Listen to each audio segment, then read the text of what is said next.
What is going on, guys? Welcome to HCS Source. I'm your host, Active, and of course, I'm here with an amazing caster for HCS. It's going to be Tony. Tony, how you doing today? I'm feeling great, man. I'm feeling great. I had a wonderful day of Halo. Actually, I was shooting somewhat straight, and I only missed about 20% of my shots. I'm sorry. No, I'm sorry. I hit 20% of my shots. I missed about 80. Never mind. I'm sorry. I had a little reversed. I hear you. I play mouse and keyboard, so yeah, it's a little rough to hit shots sometimes. But I'm gonna be honest with you. I am getting some comments in my chat every once in a while that say, "Man, you look like a controller player on keyboard and mouse. Are you cheating? Are you doing this?" So I'm like, I'm okay. All right, man. Like, I'm holding up the mouse and keyboard community as much as I can. But Tony, I'm excited for today's show, dude. It's going to be great. I'm excited as well. Today's actually going to be the first show that we're having with HCS The Source. We got to guys get to know a little bit more about us personally and where we've come from. And then on top of that, we're going to go over everything in the world of Halo esports, which I'm really excited about. You know, these guys want to get a little bit of a show, so why don't we just hop right into it? Tim, I know you introduced yourself and whatnot. Again, for you guys to know, Why Not Be Reckless, aka Why Not Be Casting, one of the HCS commentators, full-time content creator, streamer, YouTube, lawyer, doctor, foot model. You already know the vibes. But I really want to know who Tim is and how Tim got into Halo. Talk to me, Tim. Man, it starts all the way back. I was like 4 years old. Okay, so that's when I kind of got into gaming. And I was playing on a Nintendo. And I was playing this like football game, I remember. I don't remember the name of it, but it was really a really bad game. You know, you remember Nintendo, really bad graphics, but it was fun. I had fun. I didn't know much about football, but I had fun playing it. But Tony, I got to tell you a little secret, okay? Listen, don't roast me, bro. I need you to just, you know, it's a very sensitive topic, okay? Super Mario Brothers 3 was on Nintendo, and Tony, I couldn't beat the game, Tony. So I had to get my mom to beat it for me. Mom? Yeah, she had to go get the princess and save the princess and all that, and I couldn't do it. All right, so I let my mom do it. But my mom can't play games nowadays because she gets headaches. It started with Sonic. I remember playing Sonic after Mario. She gets headaches anyway. So playing a lot of games like that, and then fast forwarding. We get to my birthday, and my parents are like, "Hey, we're gonna let you choose a system." And this was crazy in our house because honestly, we had a PlayStation, we had a Nintendo 64 or whatever, I believe, at one point, but this was like PlayStation 2 and Xbox, and they let me have my own system. I always shared it with my brother, but this time I got my own and went to I was like a Walmart or something, and there was two aisles. There was a PlayStation aisle and an Xbox aisle, and obviously Xbox's first generation system. And I chose Xbox, Tony. And if I didn't choose Xbox, I would not be here today because obviously I'd be a PlayStation noob. And sorry, I'm sorry. I take that back. My bad. I take it back. I'd be a PlayStation fan. And but today I chose Xbox, and here I am today. My first game was not Halo though. It was actually Elder Scrolls. I don't know if you guys know Elder Scrolls Morrowind. It was the first game that I chose.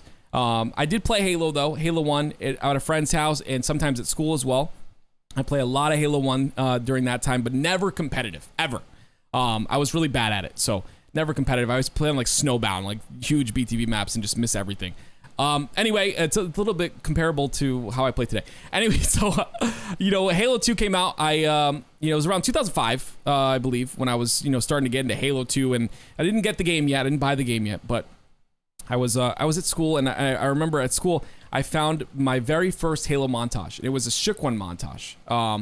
It was Shook One's montage with a Feel Good Inc. song by Gorillaz, I believe, and I'll never forget it. And that montage right there started my competitive itch. It was that at that moment I said, "Oh my word, these kids are disgusting." I said, "I want to get good at video games." So then I started watching more montages. I watched Halo God's montage. I watched Walshy's newer montage, like where he was using some crazy editing. And I started to get really into Halo. At first, I was horrible, absolutely horrible. There was this guy named Mo Murda that used to snipe me day in, day out. He was just disgusting, and I couldn't get a kill on him. I used to go top center lockout. He sniped me, and I don't know why. I kept repeating the process. I would go top center, get sniped, top center, get sniped, and I always looked up to him. But it was towards the end of 2000. No, it was like mid 2006, I would say, was when I started to really get into Halo, and I had a lot of time in the game. Obviously, I'd been playing since like the end of 2005. And, I got in the lobby. This is the very first lobby I got in with a pro player. It was Killer N. Somehow, I don't know how, my friend of a friend of a friend got me in there somehow. I beat him in a free-for-all. If you guys remember back in the day, midship free-for-alls were the big thing in Halo 2. I beat him in 3 free-for-alls in a row. And my man Killer Ren, I don't know where he is today, I miss him. We became really good friends. He respected me enough to send me a friend request. And in those days, you had 100 friends cap, that was it, and you couldn't go past that, period. And he removed someone off his friends list to send me a friend request. It was insane. My heart dropped. I fangirled. I was just going crazy, whatever. From that moment, he decided, and he didn't tell me this, he just, I saw it in him inviting me every day. He decided to take me under his wing. And he got me into all of these pro lobbies. We're talking with the best players in the game. Everyone. K to the Arma, Ogre 1, Ogre 2, whatever, Strong Side, Neighbor, everyone in Halo 2 that you knew of back then, he got me in lobbies with those guys. And wow. I was playing with them almost every single day. I wouldn't say every day because it was really hard to get in those lobbies because I was a peon that never placed at an event. So, they didn't really, if a pro came on, like T2, they would just kick me. It's pecking order. You get removed. So, mostly, most days I would get in there, and I just got really good at the game. And when Halo 3 got announced, when Halo 3 got launched, I said, I'm going to give this game my absolute all. And I went in there with the fire that I was going to be the best player in the game. And it was hard to say that because these guys have been playing Halo forever. But I had a little bit of an edge, okay? All of the top teams were playing in the Halo championships. They were playing for the Halo 2 championships. So no one was playing Halo 3. They were all still playing Halo 2 because they had to win some money. I had an edge. And then I hear of a tournament called the CPL Winter Championships Tournament. It was for $1 million, the very first big Halo 3 tournament out there ever. And I entered that tournament. And, my dad ended up paying for me. God rest his soul. My dad always supported my dreams. He always was there, always cheering me on and believed in things that were just unreal at the time. Like professional gaming, that doesn't make sense at that time, And he always believed in me. So he ended up paying for my ticket, ended up paying for my flight as well. And I made it there. And the tournament ended up, going down in prize pool a bit. You can search it up on Google. It's if you just type in winter CPL Winter 2007 Halo 3, you'll see all the people, and you'll see Tim Ferreira there. That's me, and in 4th place. I went to this tournament, and I had to put a lot of work in and time into to practice. I remember very frustratingly practicing those 4-man free-for-alls. BR start, on the pit, and there was one on Epitaph, and there was a couple other maps. I don't remember them. And I would practice and practice and practice. And I went to this tournament, and we got through the whole tournament. I remember there was a round with Fear itself, and there's all sorts of pros there. Ogre 2 was there, Walshy was there, Little Poi, everyone was there. The whole slew of them. Strong Side, Neighbor. I ended up getting in a game with Fear itself, and I remember I was destroying so hard that the man said, hey bro, can you toss me some kills? Can you help me out a little bit? Yeah, Fear itself, okay? And I said no. I literally looked at him. I looked up at him. I said no. I was so cocky. You have to be. You have to. I thought I was the very best in that venue, and that's the only reason I made it as far as I did. But then we get to, as time goes on, rounds go by, blah, blah, blah. We get to the semi-finals. This is top 2 advance and a 4-man free-for-all. Strong Side and Ogre 2 are already in the finals waiting. This is for that big prize purse, In my lobby, to get to the finals, I had Neighbor, Soviet, me, and another kid. I don't remember his name. So if you look at that and you remember Halo back in the day, you'll know Soviet and Neighbor, they're going through, right? There's no freaking way this idiot active is going to make it to the finals, right? Well, you're wrong. You're absolutely wrong, okay? I went in there, and I don't remember this to my memory because I was so nervous going down the elevator, literally about to puke. Like Tom Brady, by the way, puke before every game. I was so nervous going down the elevator, but when I stepped on that main stage and I saw the crowd there and all that stuff, it was actually a side stage, but it was the main stage at the time because, we didn't go to the finals yet, but it was still a stage. And there was a big crowd behind us, behind Neighbor and also behind me. When I stepped in there, it was it. That was it. I was completely zoned out. I don't know what happened. It was a snap of my fingers. I was like nothing. I don't know what happened at all. It was crazy. I end up getting to the very end of game number 3, and I'm down by, I believe it was 2 points or something to make it to the top 2. Neighbor's in front of me on green wall. If you guys remember green wall in the pit, I'm on the plat, and then I think Soviet's behind me on flag or something or whatever. He's coming up towards Mahler. I outbeat our neighbor. So, like 4-shot, boom, 4-shot. Like think of Roy, best shots ever. Outbeat our neighbor. My strafe was disgusting back then. No, everyone used to tell me they couldn't hit me. I don't know why. My strafe was just nuts on controller. I hate controller now, by the way. they just thought I was nuts strafer. I outbeat our neighbor. Turn around. Soviet's already shooting me. I turn around and 4-shot him with no shields for the advancement to the finals. And it was absolutely insane. Neighbor got up on his feet. He said, "Who is this guy?" Screamed it. Everyone's freaking out. Soviet, he just didn't say anything. He's just sitting there like in disbelief. And I made it to the finals. And I was so proud of myself. I've made it, the least amount that I'm going to make is $5,500. And I'm just so happy. I go and we're playing all the games. And, I'm a little nervous. It's a little bit of a different vibe. I'm not really in the zone fully like I was before, but I'm in the zone. I'm keeping up. You can actually search the video of it. There's a video of all this on YouTube or on Vimo, I think is the name of the search engine. You can search it up on there. Towards the end, you'll see me. I do not look like me, by the way, and I'll post a screenshot for those of you looking on YouTube or whatever. You'll see it. But I did not look like me. I was a very, very weird looking kid. And so we get to the finals and we're going through, and I'm keeping it close. But then over 2, I lift on him. Okay, we're talking bottom blue on Guardian. I'm lifting up Guardian bottom blue into Snipe 3. Ogre 2 is on Snipe 2. I pop him twice. 2 shots into him. I'm like, okay, this is my fight. He wasn't even looking at me. I got this all day, right? I charge him. He's got a shotgun in his back pocket. Turns around, pops me in the chest. I'm dead. He goes, "A little aggressive there, Teets." Now, for those of you that don't know what that means, you think cow udders? What? No, that was my nickname and my gamer tag back in Halo 2. We used to play together in Halo 2, but I was that random 8th kid in the midship free-for-alls that wasn't supposed to be there. Ogre 2 remembered me from back then and remembered my gamer tag from back then because my name at the time was actually active. He remembered me. And that's my childhood hero, okay?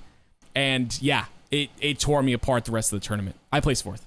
I couldn't do it. I crumbled under the pressure. After he said that, it was over. He I don't know if it was 200 IQ, if he thought about all that or whatever, but it was crazy. Ended up placing 4th, and that was that. Shortly after that tournament happened in December. Shortly after that tournament, in February, I'm on a team with a couple guys, Prolific, Fat Bub, and this guy named C2, and we were the very first team to beat Final Boss on game battles online for Halo 3.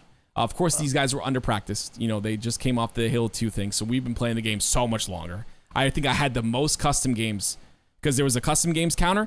Tony, I had the most custom games out of everyone in the game. We're talking millions of players. We're talking, there were, what was the peak? 3 million players on Halo 3 at one point or something like that? There's a screenshot of that. Yeah, I think it was 1.5, I don't know. It was around there. It was a lot of players.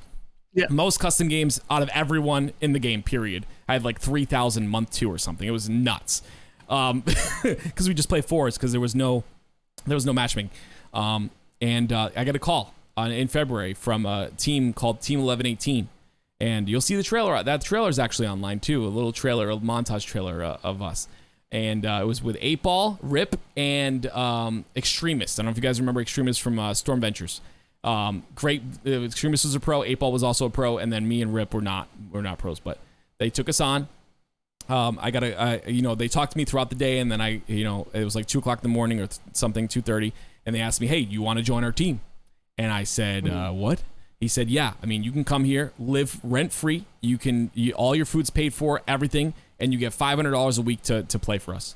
I said, "Yeah," but at the time, I was on that team with those guys that beat Final Boss, and I left them out of nowhere, and this was my really mean douchebag move.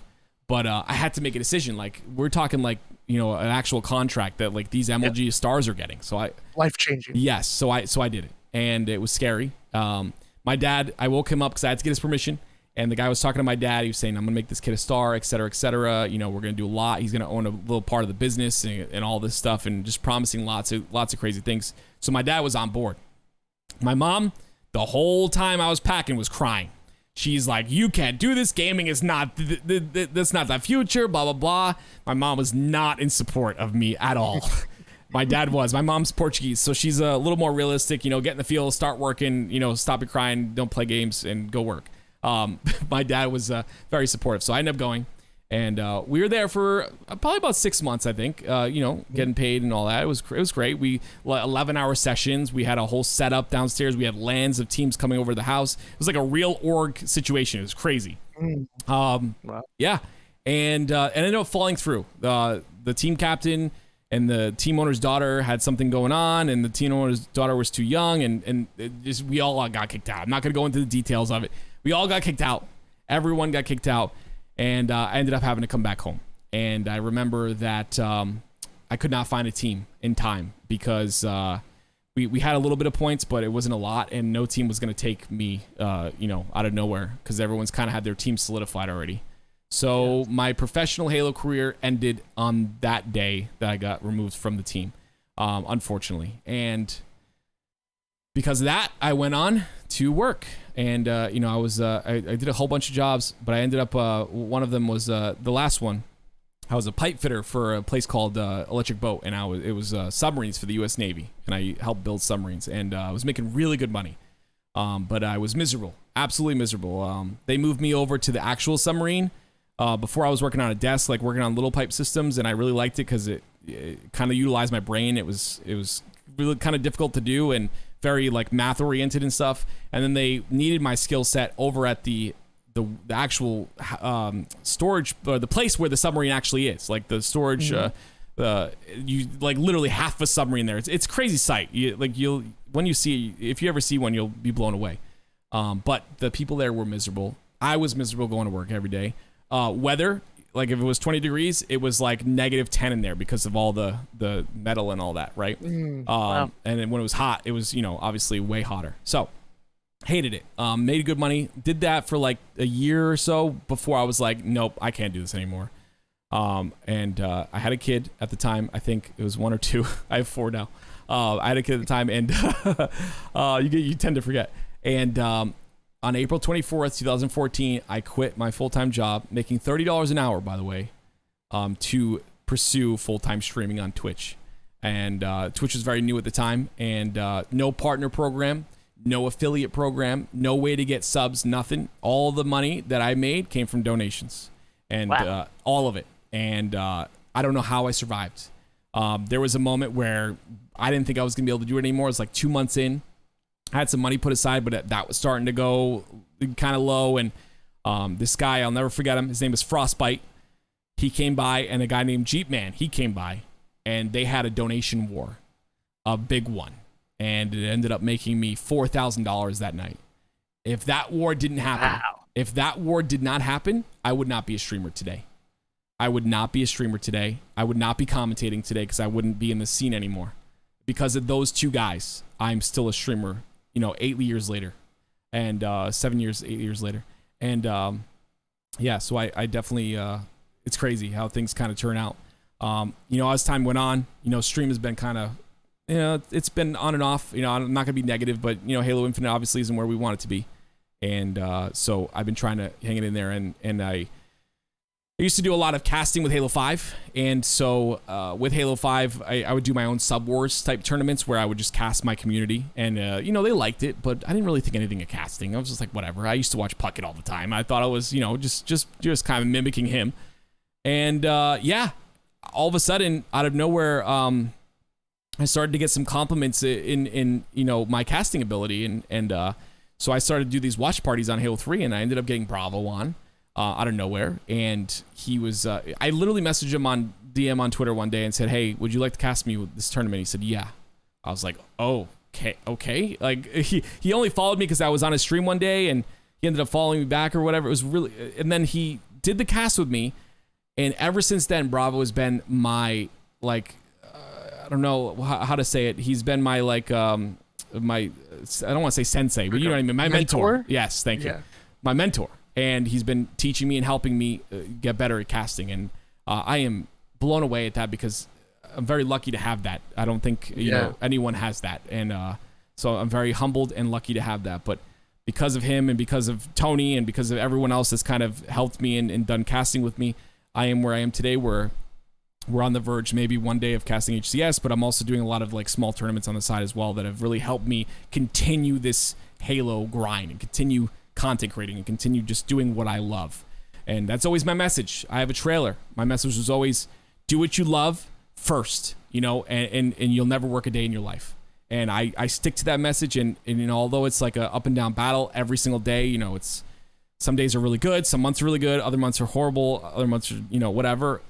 I will never change this for the world if it's my choice. And I'm very humbled to be here. But that's pretty much my story. Hopefully continue to get better at casting and hopefully, you know, one day on HCS as a caster and join my man Tony here, and we'll have fun. But until then, Tony and I, we're destroying this podcast, and we're gonna update you on everything to do with HCS. We're gonna have a really good time doing it. So, yeah, Tony, that's my very long story, and yeah, I think it's awesome. But you know what, Tony, I'm sure you have a great story as well that I really want to hear.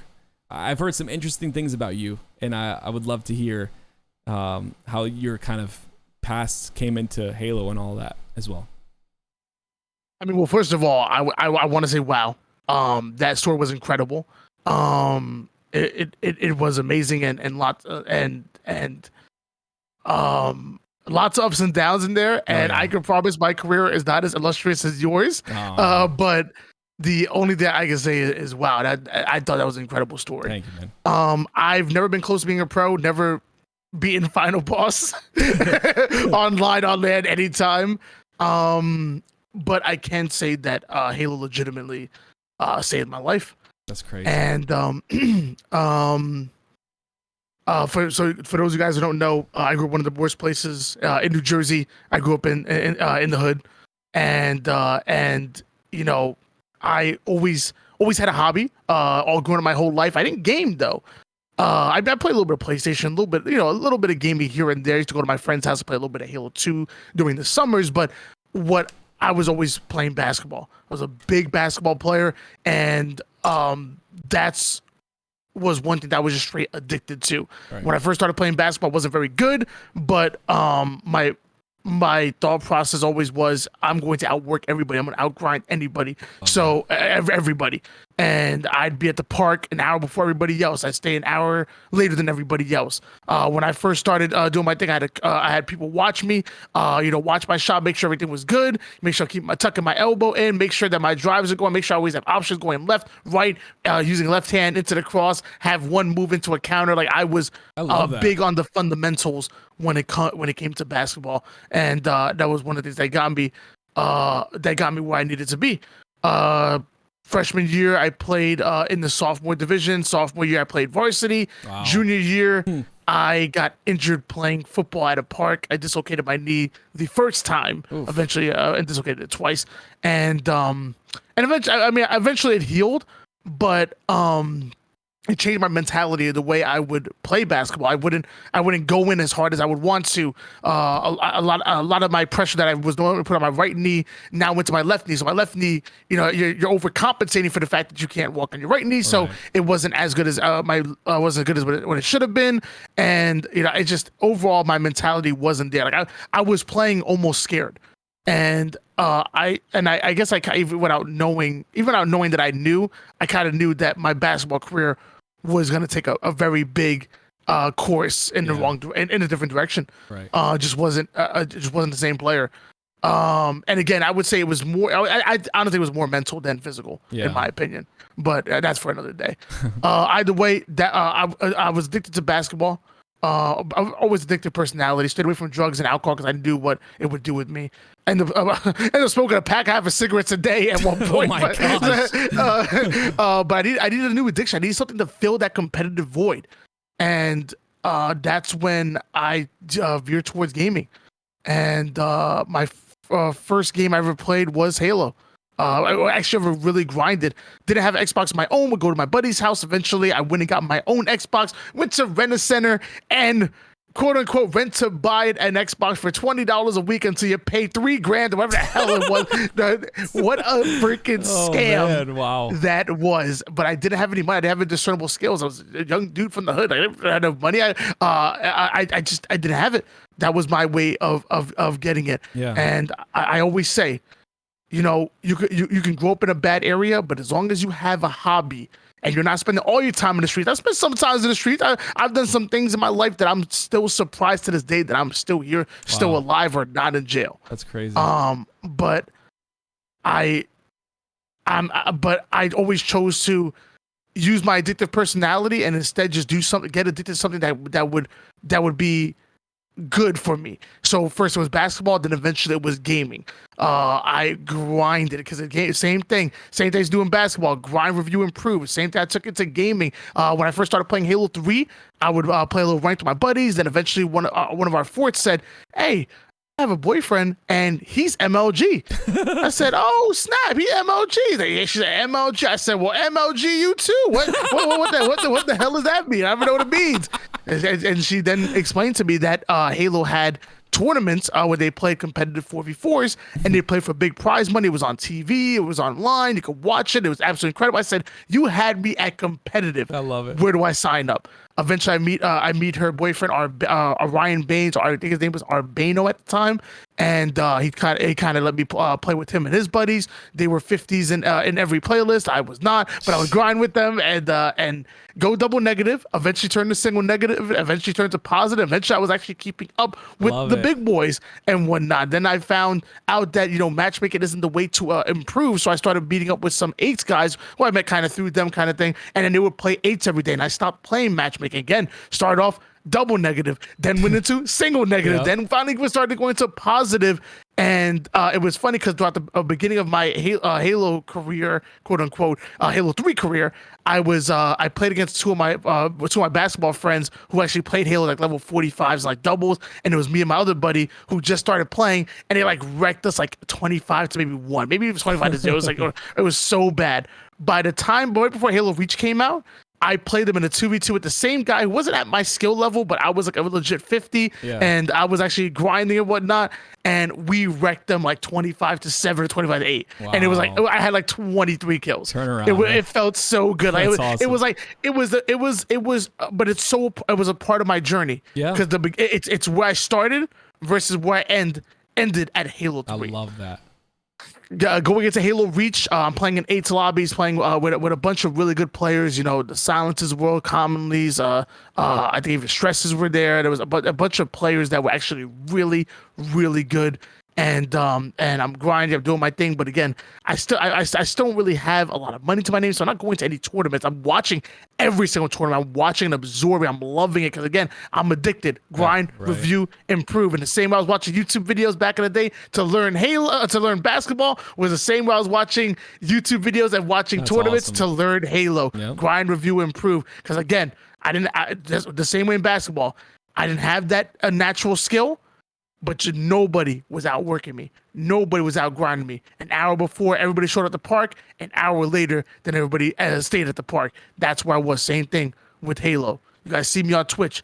You guys see me on YouTube. You guys see me doing the casting and everything. Again, I grind. I love that. And that's always been the motto. So learning, never went to a tournament until Halo 4, where I was teamed with Simply Saying the Little Country and Plague. I actually lied to them and told them that I teamed with Pistol and the Jets in Halo 3. So not true. I was absolutely garbage in Halo 3. I told them I teamed with Pistol and the Jets Halo 3 so that I could get on that team and play with them at AGL, New Jersey, a tournament coming into my backyard. I was like, this was my time to shine. That's awesome. Playing the winner's bracket.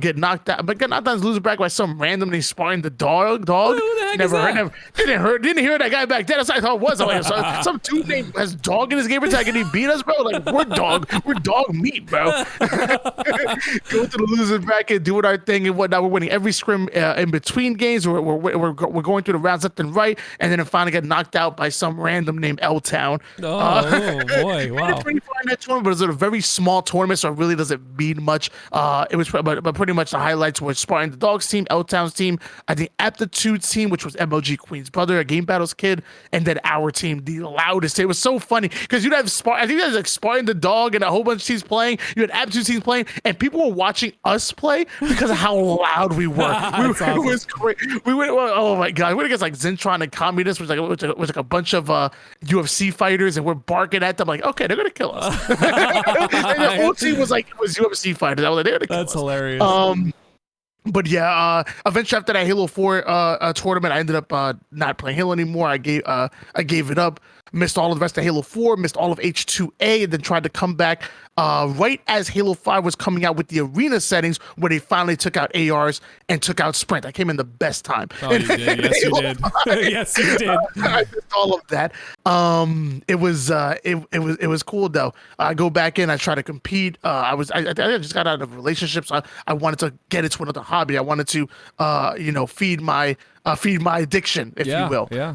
So I'm going to Halo 5, playing these like low-level tournaments, one of them being the Halo Draft League. And one day they go, hey, it's a free tournament, free league. And one day they're like, hey, look, we're casting this. We need a caster to come in. Does anybody want to give it a try? I said, cast it. So I'm like, I love to talk. I love Halo. Sign me up. So let's commentate some freaking Halo. Never done this before. Love that. They gave me a shot. I was absolutely terrible at it. Wow. But Tim, I fell in love.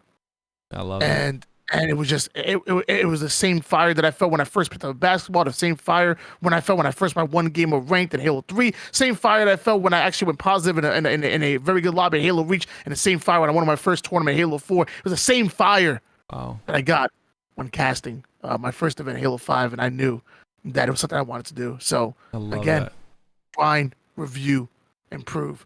Watching Twitch streams, casting over them, doing 45-second to a minute runs, recording it, listening to it 2 times, doing it all over, seeing what I could have done better, review it one more time, go on to the next one. Grind, review, improve. Because again, I promise a lot of people have better vocabulary than me, better overall casters, better voice, better looking, better toes. But you will not outwork me. You can't outgrind me. It's not possible. We are not built the same. I love that. So, and that's what it was. Grind, review, improve, and eventually got recognized by Nap Times and SWAT Nation. Nap Times gave me my first casting gig, if you will, with over 100 people. Started to get acclimated with some of the pros. Boo Boo Doo, Falcon, Bound. All of them used to play in the SWAT Nation tournaments as well. Wow. And eventually Esports Arena applied for them. They ignored me off the rip. But when I first started watching the tournaments with Shyway and Clutch casting, people in the chat were like, "Hey, Tony, we love you. Why aren't you casting?" And they recognize like that's how strong the Halo community is. Like the Halo community has been so amazing to me. And to this day, I don't even know why. Like I'm not a former pro like some of the other casters, Yeah. Like I'm not like I wasn't even really good at the game, like and whatnot. So just the love that I've gone with the Halo community, I would never take it for granted because of them. I got my first gig with Esports Arena. Eventually, HCS recognized me, and now now we're working with HCS in a lot of events, doing what I got to do, and just continuing to grind because,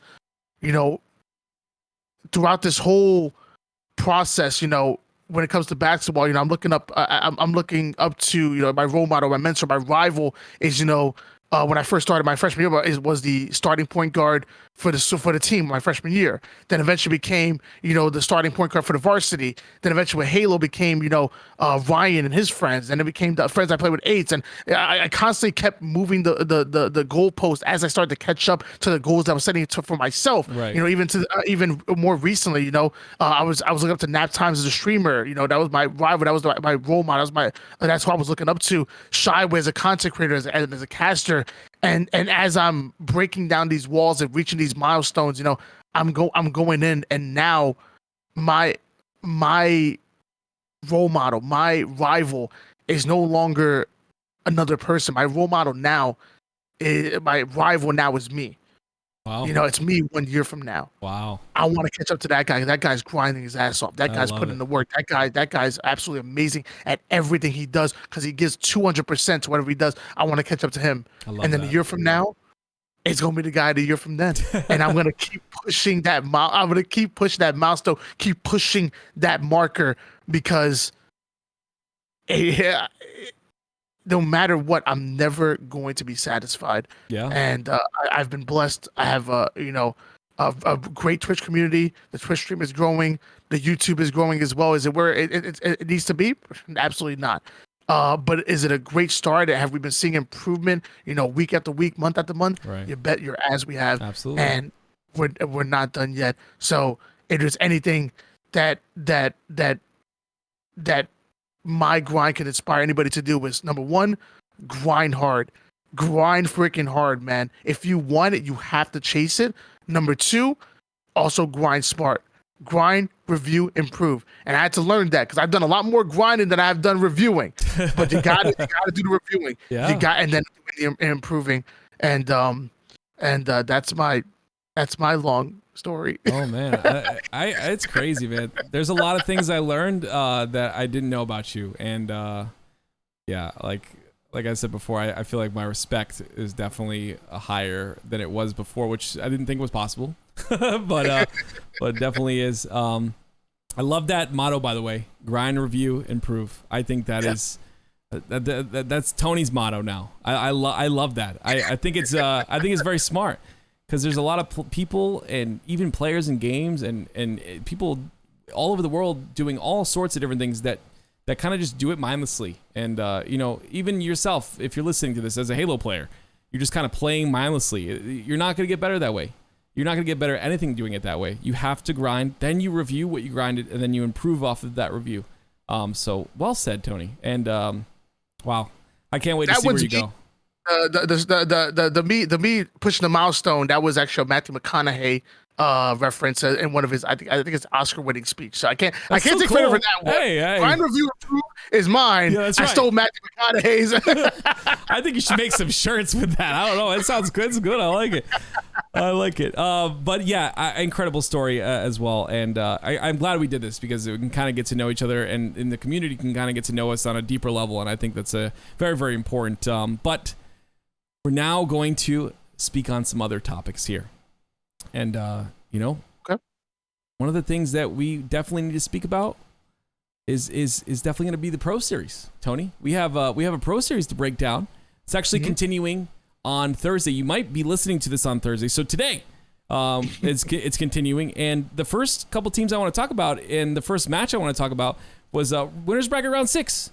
Okay, you've got Pioneers versus Oxygen Esports, and guess who won? I mean, if you didn't watch it, you would think Pioneers. You'd be like, oh yeah, Pioneers, they're like 2-0'd easy. No, Oxygen Esports 2-0ing Pioneers. The guys that put on a show at KC, the guys that have always put on a show. Common, Triton, Bohm, and Huss. Mm-hmm. Wow, Tony, I didn't expect this to be a thing. I didn't expect this to happen at all.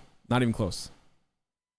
I'm right there with you. I consider an upset. Oxygen Esports started off really hot going in before Raleigh. That the team was grinding and they were absolutely incredible. That the issue is that it's not the same team that was. There was only one player remains. I was a common name, Haynes and Switch Fives that played for Oxygen Esports. Now the only one remaining is Common. Wow. He was Triton a few weeks ago after leaving a very hot complexity roster. Bohm X from BBG joining this roster. Then Huss, who I believe is from Torrent, also joining to round out this Oxygen Esports, pulling off a 2-0 against Pioneers, who have one of the widest ranges. I talk about all the time. I wouldn't be surprised if Pioneers finished the tournament top 16. I wouldn't be surprised if Pioneers won a tournament. That's how wide their range is. I think they're an incredible story. You're talking about 4 players that just grinded together, best friends, put in the work. Just a very interesting story where they didn't go through a million thousand team changes. They just put in that work and got better, because at one point they were an Achilles heel of Cloud9. At one point they're beating out teams like Sentinels. Again, how strong they were in Halo 5, obviously with Lethal not playing when and so on and so forth. Either way, Pioneers were a legitimate threat, and I really love this squad. Ultimate underdogs, and I want to see them succeed, but getting to it by Oxygen Esports, that's not it. You're having an up and down season. We know how good you are.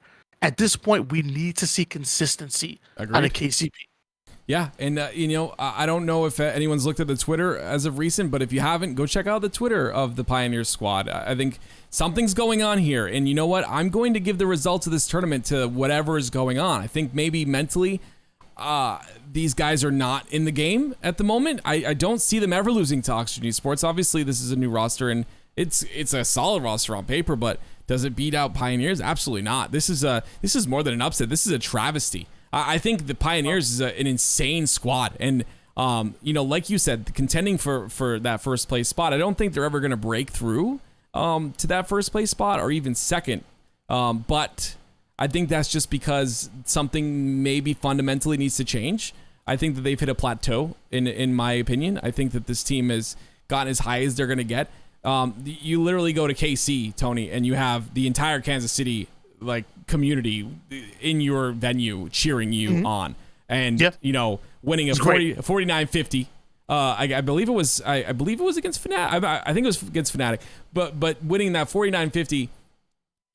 There's nothing like that, Tony. Like, you have the entire crowd on your side. You're winning a game by 1 kill like that in a game 5. There's nothing like that, and they still didn't break into top 2. And I'm not saying that. We obviously have some great squads. We've got Cloud9, we got magical Sentinels on land. I don't know where the frick they came from, but they came through and proved us all that we're sleeping on them, of course, as usual. And then, of course, Optic as well. But I just feel like any United and whatever. I just feel like this squad needs something to fundamentally change in order to break into that. And for them to lose 2-0, something's up. Okay, just like I said, check the Twitter. I think a lot of the tweets were deleted. I'm not sure, but there's something brewing going on. I don't know what it is. We'll probably find out more soon. But we'll keep you updated next week when we go live Wednesday at 10 p.m. Eastern. By the way, HCS Source will have that news right for you then. But if we do get it, I think that something happened here, and I don't think it was this 2-0. I'm not saying that Oxygen Sports is a bad squad, but I'm just saying something happened for Pioneers to lose this badly. And I don't even think the games were close either. So to me, we'll have to see the future of them. But I do like the squad as well, and I think they're all great guys, and I think the grind definitely pays off. The chemistry has definitely paid off. But Tony, I gotta move us to 2 other teams here, and something very interesting. Envor no longer on Fnatic, and Fnatic losing 2-1 to this seemingly new Luminosity squad. Yeah. What do you think about that?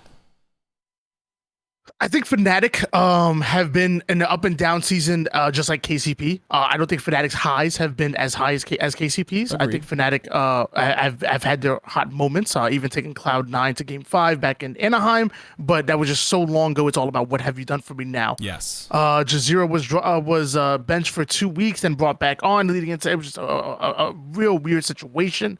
Envor's out, which I believe was one of their leading slayers. Yeah. I believe was very good for the team, but apparently the team wants to go a different direction for whatever reason. Maybe they want to play faster. Maybe they want to play slower. I don't know what it is. Right. But they decided they must have, at this level, it's not about who has skill and who doesn't. At this point, it's something stylistically. I agree. Wasn't clicking with the squads, in my opinion. I love the idea of having Remy and Envor at the same team, but it's not the case. Remy gets brought in with Fnatic, and once again, they don't have the exact showing that they want, but at least they were able to take it to Game 3 with a red-hot Luminosity. Luminosity had an amazing tournament open series last week. I thought they looked great, and they legitimately they went toe-to-toe with SSG, who were incredible. Yeah. And if Luminosity low-key could have made it to top 3 or even a grand finals with how well they were playing. Wow. I say that, they make a team change. The hell was that about? Say that and make a team change. The duo of Neuronica and Cycle is still there. Neuronica, formerly of Esports Arena Red. Cycle, formerly, he's been on this roster for a while, but back in the days, the team with Piggy, Precaution, and the boys as well. Yeah. Bringing in Shock and Precision. Shock, who I know is from Gears of War. Precision, who I don't believe from either Gears of War or Call of Duty. It might be Call of Duty, or it might be Gears. I apologize. Either way. I didn't like when I heard they were making a roster move, I was like, why? They're right. So dumb. Right. Then I heard they're bringing in Shock and Precision. I love the move. Love Shock, love Precision. 2 players from Red Wolves who reverse swept Oxygen Esports to make it into pro bracket in Kansas City when nobody had them making out. I got the chance to talk to Alex Shock and got to listen. He's one hell of a personality, absolutely hilarious, and a demon on the sticks. Luminosity 2-1ing Fnatic. I don't want to say it's an upset based on me. First of all, number one, I think Luminosity were already red hot. Yeah. But more of that Fnatic have just been going through these highs and lows, and they need to just simply figure it out. And once they do, I think it'll be a fantastic roster. My problem is will the community wait for them to catch up to where their ceiling is? So right now, their floor has been low. Yeah. And a Fnatic roster does not want to be losing to Luminosity. Oh, absolutely. A Fnatic org does not want to be losing to Luminosity. These guys have the talent, but at some point it's like, okay, cool. We're not judging you based on your potential. Now we need to start judging you based on your results. What have you done for me recently? Absolutely. Tony, you're absolutely, I agree 100%. We got Supers, we got Orlando, we got Worlds. There's no time. Fnatic, huge. This org is huge, okay? One of the partnered orgs, obviously. They do not want, they don't even want 8th, they don't want 7th, 6th, 5th. They want number 1. And is this roster going to bring that to them? I don't think so. But I always talk about chemistry. I think it's very important to speak about. I think that when you make a team change, there's that natural honeymoon stage. Oh, you just met your girlfriend. You guys are doing things together every single night, and then you get married, and then that's no longer a thing. Might be speaking. I'm not speaking from. Maybe speaking from personal experience. Anyway, but listen, the chemistry, the honeymoon stage goes away at some point, and sometimes there's no honeymoon stage. So in Fnatic's point of view, maybe they're starting off at ground level with this new roster, and I love Rami as a player. I love all these guys. But Skeptify is insane. Yeah. But maybe they don't have that chemistry or that honeymoon stage at the beginning, but maybe that makes them a better team later on. Whereas a team like Cloud9, the very first Pro Series, they had Bound on the squad. You filled in for Renegade. They won. Okay, bam, done, won. Obviously, I think Bound and Renegade play similar roles, and I think that has to do with it as well. But there's a chemistry involved here. There's a reason why they say, your team outside of the game and how you get along outside of the game is very important. All we know, some of these changes could have been because of that, because of the fact that they didn't get along outside the game. I think that's very important. You don't want to win with a teammate that you don't like, okay? And that's why I think, we get into the Spartan situation later, but that's why I think he benched himself, is because, at the end of the day, you have a team that was going to make a team change behind your back, and you would know nothing about it. You're not going to want to play with those guys. We don't know what happened here. It wasn't publicly put out like Spartan's situation was, but I think that has a little bit to do with it, to be honest with you. Yeah. But I got to move us quickly along, even though I could talk about those two guys forever, those two teams forever. Complexity and Built by Gamers. All right, so Complexity with Carmea now. They end up losing 2-0 to BBG. And, you got Avatar on the squad here. What can you tell me about, this new Complexity roster with, fairly new with Carmea and, of course, this BBG roster, who's using a coach, Tony, by the way, as their fourth right now. Yeah, Complexity, really interesting roster. They bring on Monster like a day after Anaheim, it felt like, and the team formerly having Triton on it was so good. They hit the ground freaking running and upset plenty of teams. Were looking so good in scrims, taking games off of like Cloud9. This team was going crazy. Monster, veteran Hysteria, Vetra. They brought in Vetra, who obviously won the $5,000 free for all at Raleigh, Beast. And then formerly Triton, now Carmea, who, by the way, are Carmea and Triton the same player? Absolutely not. Is Carmea a super talented, young, hungry player? Yes. You bet your damn Skippy is. Yes. So this Complexity roster needs to get back to what, I don't know what the hell they were doing after Anaheim for that short stint where they were absolutely on fire. Right. Get back to it. Yeah. Because you're losing the Built by Gamers, who, by the way, Nemesis, Minds, fantastic players. Aperture really brought in from Torrent. Nemesis, obviously, formerly teamed with Ryan back in Halo 5 under Oxygen Supremacy.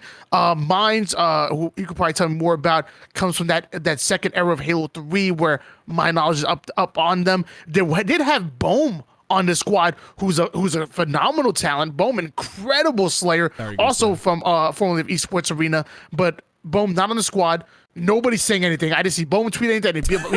Like, Bohm just wasn't on the squad and was playing under Oxygen Esports, in fact. So I don't know what the hell happened there. But the complexity that was running hot after Anaheim would not have lost to a BBG, who, again, BBG, great team, but you got your coach playing Neighbor, for an absolutely amazing player. Great player, yeah. I don't know if he's the long-term solution, though. He's coaching them for a reason. Right. Aperture is still new and being acclimated into the situation. This complexity roster is not supposed to lose to them. I'm sorry, and mind you, you can say I'm being a tough on Fnatic and tough on Pioneers, and you always notice when I talk about team changes, I never talk about subtractions because I don't talk about anybody's livelihood. I never talk about drops. I only talk about additions, and there's a reason for that because I'm not messing with livelihoods. There's money on the line. There's careers on the line. That's not my place.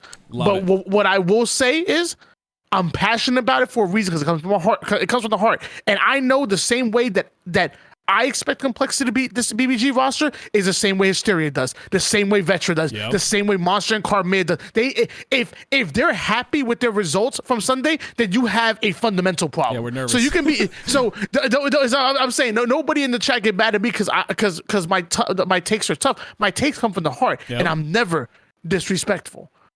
The reason why my expectations are high complexity is because of how much I respect them. Same with Fnatic and same for KCP. So complexity, whatever the hell you figured out for that run after Anaheim, figure it out again and get back to it.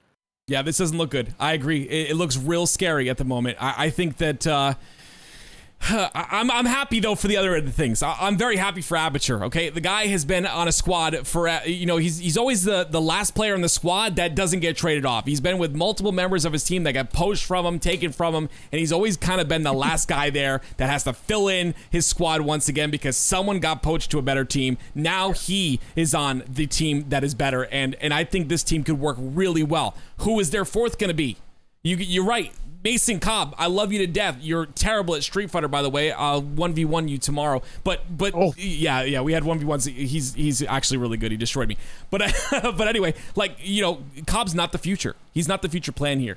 You got to get someone, and who could that be, Tony? I know you got some guys on your mind right now, but we've got a roster mania going on. Maybe there's someone that's being not really looked at the moment. Maybe someone that's maybe been on BBG before that could come into this roster and make it a full roster and give them a fighting chance. But I mean, as of right now, if you're playing like that with Mason Cobb going 2-0 against Complexity, I think that's a very good start. And yeah, so what do you think? Who do you think for a fourth for this squad instead of Mason Cobb, the coach? I mean, I'll be honest. I loved Bohm. I loved Bohm on there. I don't know what happened with that. I don't know why he's not on the team. I liked Tony Two Turns, obviously newly a free agent. I know Envor was running with G2, but I don't know if that's a permanent move. The rumors are Barcode is going to be coming over from ANZ and playing with G2. So maybe you bring in someone like Envor. My thing with BBG is my same thing I feel like with G1. And again, is this an analytical take? No. My thing for BBG, you need a sexy pickup. King J was a sexy pickup coming from Call of Duty. Steal someone like a Mental from Gears of War. I want a sexy pickup for this squad. Okay. And it's the same thing with G1. Even though I put G1, I like G1 a little bit more because I really like Swish. And but either way, I just feel like a sexy pickup for this squad would be really good. Is Tony Two Turns super sexy? No, but is he really good? Yes. Is Envor a sexy pickup? I think so. Yeah. I think Envor, and again, I'm talking about looks. I'm talking about like a game changing pickup. Agreed. Like an actual eye catcher. And that's one of the reasons why I want to talk about gamers first is because Boo Boo Doo Boo running 2 opens with G1, running scrims with G1, and obviously someone gonna say he scrimmed with SSG, scrimmed with United. I'm sure he had other teams that he was working with that people don't know about as well. But my belief is in Boo Boo Doo Boo's case, his time is his currency. Or you got the super is right around the corner. Yeah. The Orlando is not too far away. So if you're investing your time and playing back-to-back opens with G1 and scrim with I truly believe where there's smoke, there's fire. And do I think this is a said done deal? No. I don't think this is a done deal, but I think there's a reason that he's running with it because he's legitimately trialing them, and the same for G1. And I think this can be a pickup. Now, is Boo Boo Dubu going to G1 as sexy as being on Faze? No. But does he add value to this roster? Absolutely. Can him and Switch be a nuisance? Absolutely. I don't know about as much as I would like to about Squale. I know he was previously from I think he was previously teaming with Status Quo alongside Flame Sword. I know Pre-Devastator was like a long-time duo with Contra with Halo 5, but I don't know as much about him as I would like to. Either way, Boo Boo Dubu, it's a sexy pickup, and I think him and Swish can definitely make some moves onto G1. So, is it official? No. Is it actually being talked about? Is it a possibility? I really believe so. Yeah, I agree with you 100%. I think you put the time in to a team like this. 2 opens is that's a long time, okay? And yeah. he didn't give any other team that much. I mean, even SSG, like no one even knew he was scrimming with SSG. That was so quick. That was like a snap of the finger. Didn't even know. He even Collect didn't know. So there, that's how quick that was. So if he's spending time with these guys, obviously there's something there that he sees. Do I see the same thing? Yes. I love G1 as an org, and you do as well. I think that Swish Fives, I focus a lot on him. I love this guy. I love his attitude. I love his perfectionism. I remember seeing him play. I forgot what match it was, but I talked to him after a match during one of the LANs. I was like, you played pretty well. He's like, no, I didn't. He's like, I didn't play well. I played like garbage. I could have done this. He gave me a freaking list. I was there for a half hour listening to the list. The guy is perfectionist. He wants to win. He wants to be the best in the world. And you know what? He's got the talent to do so. I think that, he's definitely a very solid player. Shot solid. He puts a lot of damage in. He can kind of do it all. Boo Boo, on the other hand, I'm a little nervous about him, Tony. I got to do it. I got to talk about this. I'm nervous about this guy. I think he hasn't come into his own on Halo yet, on Halo Infinite yet. I think that something is missing there, and I love him. He's a very kind person. I haven't really spent a lot of time talking to the guy, but just listening to him speak in interviews and such. Very kind, very confident, but also very humble at the same time. Love that. I think it's very good qualities to have. But if I'm looking at this squad right here, I'm looking at Boo Boo Dubu being the IGL.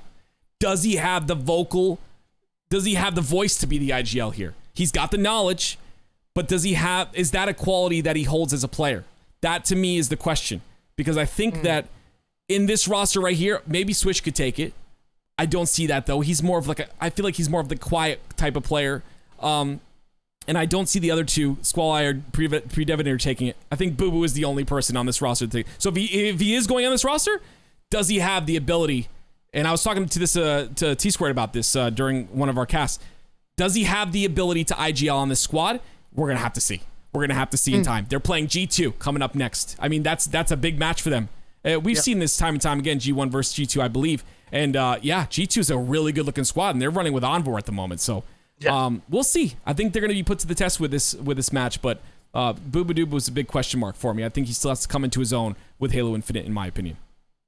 Yeah, I don't know them personally. I don't know Squale and Pre-Devastator enough. I do know Swish very well. Got the chance to coach him. I do know he has a brilliant mind for Halo. Yeah. I know Boo Boo Dubu does as well. I think Swish could be IGL. I think Boo Boo Dubu can. Either way, I think you have 4 very intelligent players on the team. Yes. And I'm hoping that they succeed. I really am. Same. As far if I can take a second before we move to the next topic, I just want to say I'm a fan of Gamers First. I'm a fan of G1 and that organization. I love the organization more than I love the team. Not even joking to you. I'm legit. Great. Their coach, Eli the Sensei, moving over to Texas. Him, in the gym with a former NFL player. Going the rounds and them documenting, everything that he's going through. I love that. The interactions with social media, them being a part of the community. Their documents.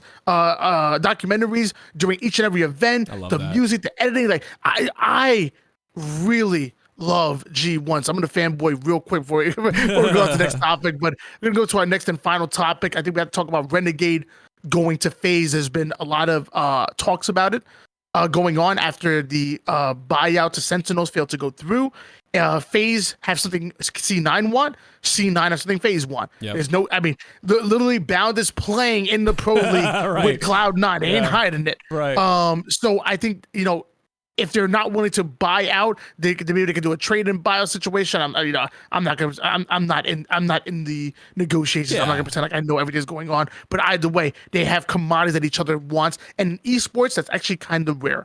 I do agree with that too. Renegade going to Faze the rumored roster. Renegade joining Falcade and Snipedown that are already on that roster, and then with having that championship aspirations, them actually going out, sitting down, and seriously putting the pressure on United to make a move with Spartan, and having Spartan join that team of 3.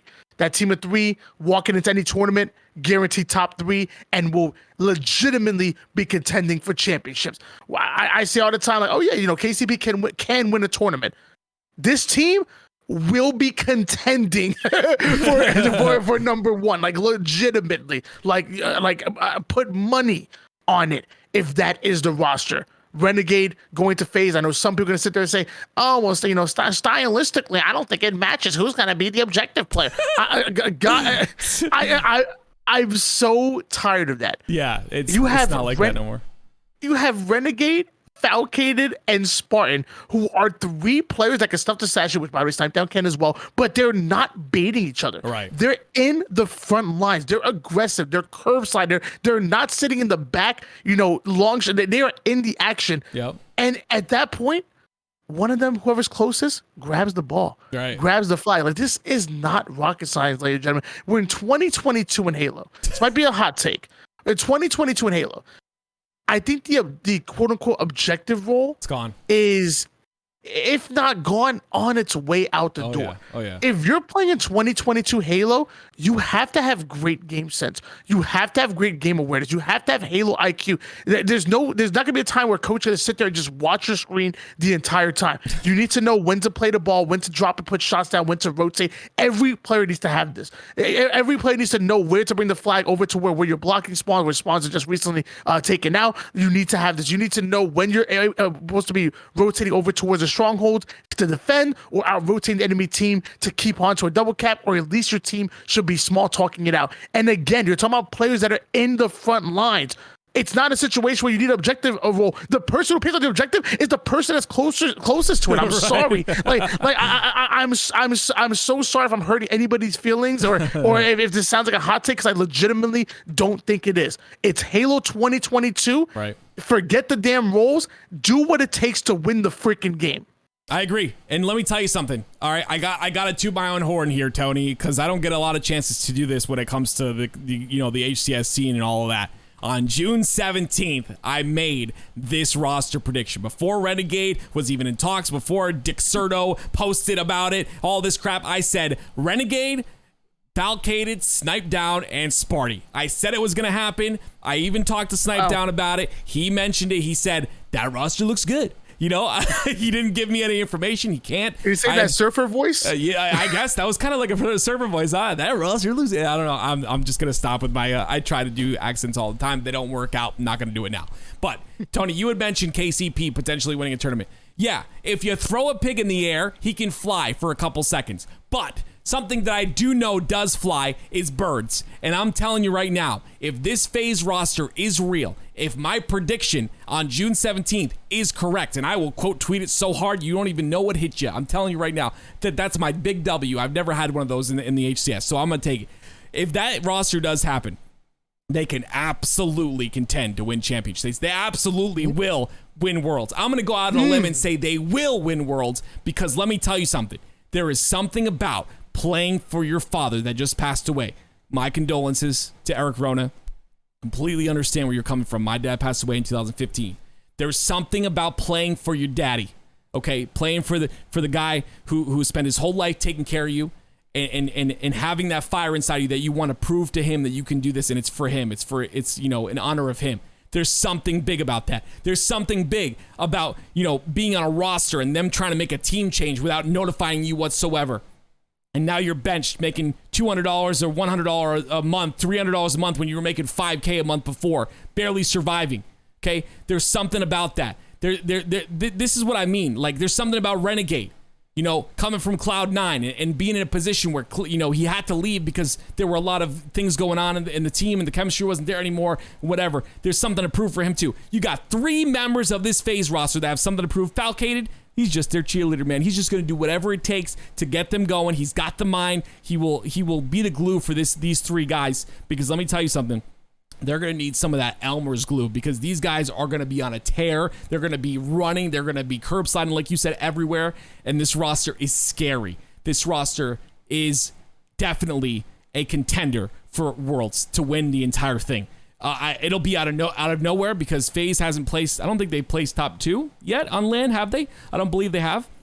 So it'll be absolutely out of nowhere. Third place. Yeah, third place is the highest, right? Yeah. Yeah. So it's definitely a shot in the dark, but this is a completely new roster here, bro. These guys have something to prove, and when you have something to prove, there's a different type of fire that goes into your mentality. And I'm gonna tell you something right now.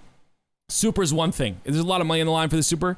Watch Snipedown very closely during that Orlando LAN. Watch him. I'm telling you, that guy is going to be the MVP of that LAN. He will have something to prove. He is grinding his butt off, and I can't wait. I can't wait, Tony. Yeah, I don't know if I'm as brave as you to predict an auto win for Worlds. I understand. But I mean, I agree with most of what you said. I have a lot of respect, obviously, for Sentinels, Optic, Cloud9, whatever United's gonna do. They're in shambles right now. Whatever SSG gonna look like, because they're gonna be young and hungry. But I will say, like I said, walking the door top 3 and will be contending for #1 spot, and seriously contending. I'm right there with you. I think we're on the same boat. I respect you for going all the way and saying you're gonna predict them for Worlds. Maybe we put some money or some snacks on the line on that one or something. I like the snack part. I think I really like that squad. We had a couple of topics left over, but I think we're getting close to the hour mark. I don't even know when exactly we started here. Yeah. First of all, we're about an hour and 6 minutes. We're good. We're pretty good. Yeah. I think we ended here then. I like that. Thank you guys so much for showing up in the Twitch chat. Really do appreciate it. Thank you guys for showing up in YouTube, Spotify, or wherever it is going to be uploaded, wherever you're listening to right now. Thank you guys. Really do. I really do. This is a passion project that me and Tim have been talking about for quite some time. Yes, sir. And this is the very first episode, and I thought it was a good one. I hope I'm going to continue to do this every single week. What time to catch us at? What time? What time are we doing it? You can catch us at Wednesday at 10 p.m. Eastern on HCS Sorts on all platforms. Okay, I've got it everywhere. I've got HCS Sorts on Twitter, YouTube, Twitch, everywhere. Make sure you get there, follow that channel, and if you listen, this is something great to listen to in the car, on Spotify. You can listen to it on your way to work. You can listen to it on your way home. Whatever. Wind down. Tony and I are gonna have a blast. We're gonna have fun. That's what this is about. This ain't no professional show. We're just gonna have fun, talk about whatever we want to talk about. I don't give a crap, right, Tony? You throw out the papers, get them out of the way. We don't care. We're gonna do whatever and just have a fun time doing it. So keep you updated on all that, guys. Don't forget, make sure you follow Why Not Be Reckless on Twitter and Activate on Twitter. That's me. That's Tony. Make sure you follow us on Twitter, and of course, Tony and I both stream as well, and Tony and I both have YouTube as well. So make sure you guys go to those content platforms, and of course, definitely Tony puts out videos all the time. He's got a lot of great content. Make sure you check it out, and his Twitch channel has been popping lately. This guy's gonna go somewhere, man. I love this guy right here, man. Definitely one of my best friends. But anyway, we're gonna get out of here, guys. Thank you again for watching, and we will catch you next Wednesday at 10 p.m. Eastern. See you then.